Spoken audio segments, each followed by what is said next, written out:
Hello and welcome to another Big Bash show for the KFC T20 Big Bash League season 2011-2012. My name is Shura Taft, and of course on this show we go through everything Big Bash related. We also get to the tweets that you guys at home want to ask our resident expert, and I speak of him right now from The Age. Please welcome Jesse Hogan again. Jesse, how you doing? All right, thank you. Now, of course, we have reached the climax, the pinnacle of the Big Bash League season, the big final, of course, the two semis last week between the Scorchers and the Stars, and of course the Hurricanes and the Sixers. How did you see it? Well, obviously, I thought we were going to have a Melbourne and Sydney final. I was, half wrong, but, at least of half there. I'll try and, salvage some sort of pride from that. But no, the Scorchers, deservedly had the home final, proved too good in the final, just having too many runs on the board. And again, it was that crucial, Herschel Gibbs at the top, dropping him early. He just came on and gave them a score that was too imposing. And then in the second game, for all the Hurricanes have, relied on Travis Burt and Noe Shah throughout the tournament, they couldn't rely on them, in the semi-final as well. And I know there was, a bit of dissatisfaction among the crowd that Shah and Burt didn't manage to do it in the semi-final, but I think that's really unfair. I think they really virtually dragged the Hurricanes to the final, did all they could, and in the end, the Sixers were just too good, especially their sort of very disciplined bowling. It was great to see them there. Yeah, it's fair to say that Travis Burt and Noe Shah probably have some sore shoulders from carrying that team, and you can't have any problems about it. I mean, they've got them there. But unfortunately Hobart falling at the last hurdle, so it's going to be a huge final. Scorchers, I have to say, there was probably, with the Stars game, there were some interesting decisions, obviously the drop catch there, but also perhaps Jackson Bird bowling that last over. He went for a few runs. Mitch Marsh put him over the fence. Yeah, I really like Jackson Bird, especially in long form cricket. I think he can play for Australia sooner rather than later, but he's only played, I think this is probably his 5th or 6th T20 game, and it was a big call to put him there, and well, it does show a lot of promise. Maybe you would have been better off giving someone who maybe took a bit of pace off the ball. Tough on the kid indeed. Well, there you have it. So we know who the finalists are going to be. After the two big semi-finals, it's the Perth Scorchers, and they're hosting at home. That's the big key, isn't it? They're at home at the Wacker, and they're hosting the Sydney Sixers this Saturday night. It is going to be an absolute belter.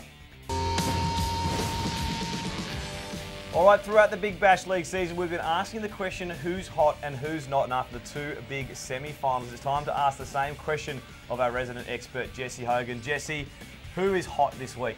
I think it's got to be the two batsmen at the top of the the winning semi-final teams, Nick Maddinson and Herschel Gibbs. Herschel Gibbs has been doing it through the whole tournament. He's been amazing, and I guess subsequently it's made even more impressive by the fact that apparently he's carrying a pretty bad heel injury and is requiring a bit of treatment for that.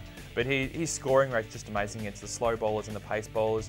Gave the Scorchers a great target which couldn't be chased down. And for the Sixers, Nick Maddinson, I mean, he's been touted probably for the past year as an Australian prospect. Had a very slow start to the season in sort of 4-day and 1-day cricket, but now in the Big Bash has actually managed to find a bit of form, similarly to Chris Lynn from the Brisbane Heat. So I guess long term, that's a good thing for Australia, and in the short term, it's certainly a good thing for the Sixers. I'd say special mention to Mitch Marsh as well. I thought that was absolutely awesome, hitting down the order. Now, whose performance didn't quite reach the standards there in the last game? Oh, you'd have to say Burt and Noe Shah, but as I mentioned before, I don't think you can sort of have that as any sort of slight on them. They were superb throughout the whole tournament. Both should be, in the All-Star team. They were both amazing. Probably, I think one of the unfortunate things, if you look towards the Stars chase, you had Cameron White there in the end, and I know he's sort of been a whipping boy throughout the tournament, but you saw he had that 6 down the ground. He hit another full where he almost got caught, and you just thought he's sort of almost playing for his immediate career here. And then the next ball, he tries it, and then he just gets caught. And you could even see with the 4 just before him where he didn't get caught, the bat sort of twisted in his hands, and it's still just not quite there for Cameron White. And of course, it's been compounded by losing the national T20 captaincy. So it was really an unfortunate end to what's been a really bad campaign for Cam. And in short, in your opinion, will Cameron White play for Australia again in the T20, you think? I think he will. Yes. He will? Okay, there you go. He'll find his form again. There we go. That's who's hot, who's not, as we look towards the big final. So each week on the Big Bash Show, we give you guys at home the chance to tweet in any questions you might have for our resident expert, Jesse Hogan, and he's going to do his best to try and answer them as well. These are the tweets of this week. The first one is from @YotiVam, who says, what would be one change you'd make to Big Bash League season for next year? Probably the one thing that I think needs a bit of tweaking is the final system, and I know it sort of worked out this year with the Perth Scorchers finishing on top and actually getting the Champions League spot, which is so crucial because it can be millions of dollars for a team like that.